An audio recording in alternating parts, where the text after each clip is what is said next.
Hello friends, it's time once again to have a look at the last few books that I've been reading in the background as I research the show.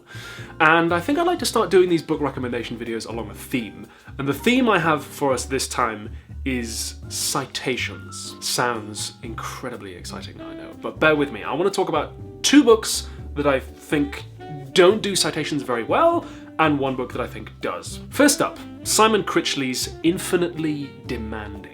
Critchley is a philosopher, and what he's trying to do in this book is come up with an entirely new theory of mind and selfhood, and then apply that theory to morality, theology, and political philosophy. So he's really set himself a big task in a book that is only about 150 pages long. The new theory of mind that he puts across is cool and interesting. I have a few issues with it. If you've seen my series, Are You Rational? You might remember it from there. He then applies it to theology, and there were some pretty cool bits there. I've studied a bit of theology at university, so I did find it interesting. It did leave me with a few more questions than I went in with, and things started to get woolly there. And then in the political philosophy section, I felt it sort of went off the rails a little bit. There are parts where he skips over quite a few thinkers and quite a few big areas of thought quite quickly. And also he writes in this book, particularly towards the end, that he hopes this new theory of mind and selfhood he puts across will be the glue that can bring lots of disparate political groups together. And I couldn't help but wondering if that's the goal. This book is very difficult to understand if you haven't read a lot of other authors, and this is where the citations theme comes in. If you haven't read Hegel, if you haven't read Kant, if you haven't read Levinus, Deleuze, Badiou, because this show is watched by people all over the world, no matter how I pronounce these names, somebody is going to say you pronounced it wrong.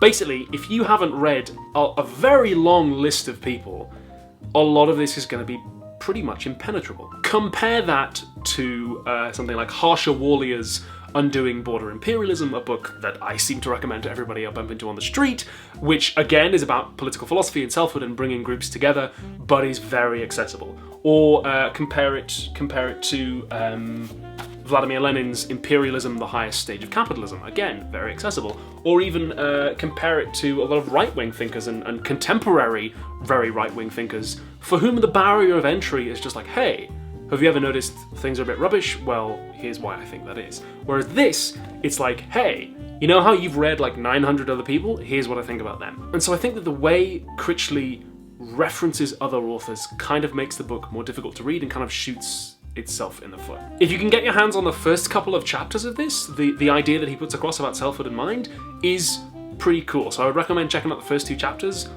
2 or 3.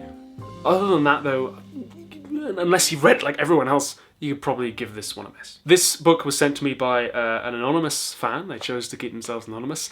I really hope it wasn't Simon Critchley. I haven't just dumped all over your book, Simon. I did like large bits of it.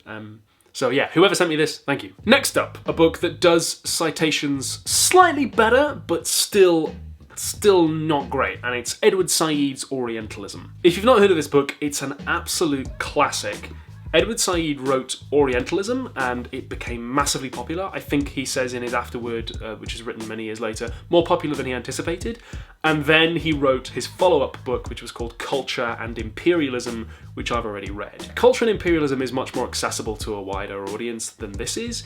It's about how the East, the Orient, has been portrayed in the West throughout history. Said's great strength is that he's read almost everybody. He's not just talking about how the East was represented in political speeches, but he goes through translations, editions, travel writings, educational documents. He goes through like everything. I think the book is actually quite prophetic in a lot of ways, because he's saying that the East has been portrayed in a very limited, negative way, and that people thought they were portraying it neutrally, but because of the socio-political context in which they were writing, they weren't. And some of the trends he identifies in the historical literature and the tropes I still see being reproduced in writing today. So it's a classic for a reason, and it is brilliant. But one of the best bits of advice I ever got when writing is, if you're going to introduce somebody like Joe Bloggs, just put a few words in front of their name so that the reader knows who they are. Even if you think they're really, really famous, chances are somebody hasn't heard of them. So don't just say, Joe Bloggs says this. Be like, the philosopher Joe Bloggs says this. And I could have really used that in Edward Said's Orientalism, because his great strength is that he's read everybody, where there's a drawback, I think, is that he assumes that you've also read them. So rather than Sir Randall Bloggs said this, what I would have liked would have been Sir Randall Bloggs, who was an 18th century ethnographer and an MP who had a massive influence in the field and wrote Sir Randall Bloggs' fantastically racist adventures to the Orient, okay? And which sold this many copies or whatever. Just something in front of it. And then he said this. So that when he's talking about these texts, I have an idea of how important they were. And because I'm sure if you go through history, you can find people saying all kinds of things. But if Sir Randall Bloggs wrote this book and nobody ever read it, then I don't know why we're talking about it. Whereas if he says, hey, Sir Randall Bloggs, he wrote this. It was one of the most published books in England, and it contains this horrifically racist generalisation, which everybody thought was true.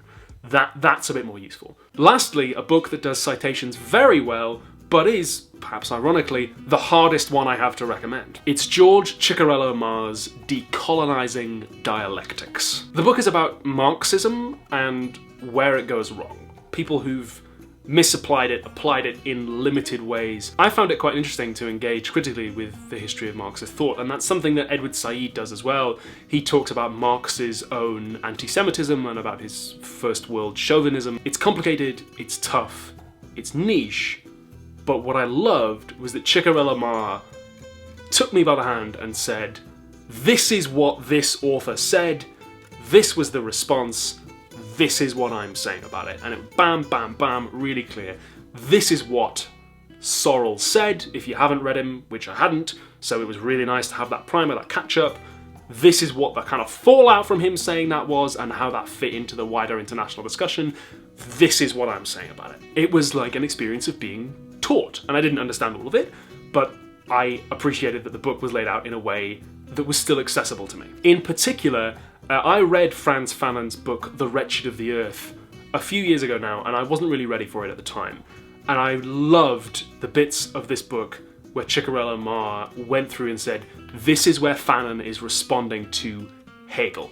This is what Hegel was saying, this is what Fanon was saying in response, this is what I'm saying to kind of back it up. And it also left me some room to engage and have curiosities of my own. So he talks a lot about Fanon and assertions of political blackness, and Fanon talked a lot about anti-colonial violence. I might have been curious to hear some stuff about how do we guard against toxic masculinity when we're talking about political violence. Maybe hear a little bit about assertions of political black womanhood as well. George Ciccariello-Maher, I understand, has recently left his university teaching position, so if you want to support him as an academic and as a writer, and the book sounds cool, I'll put a link where you can get his book, and indeed all of the books I've discussed today, in the doobly-doo.